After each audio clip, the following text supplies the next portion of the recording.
अष्टलक्ष्मी मम ग्रहे धनं पुरय पुरय नमः।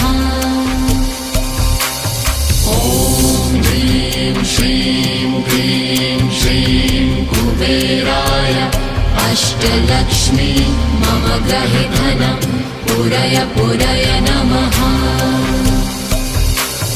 ॐ ह्रीं श्रीं क्लीं श्रीं कुबेराय अष्टलक्ष्मी मम ग्रहे धनं पुरय पुरय नमः।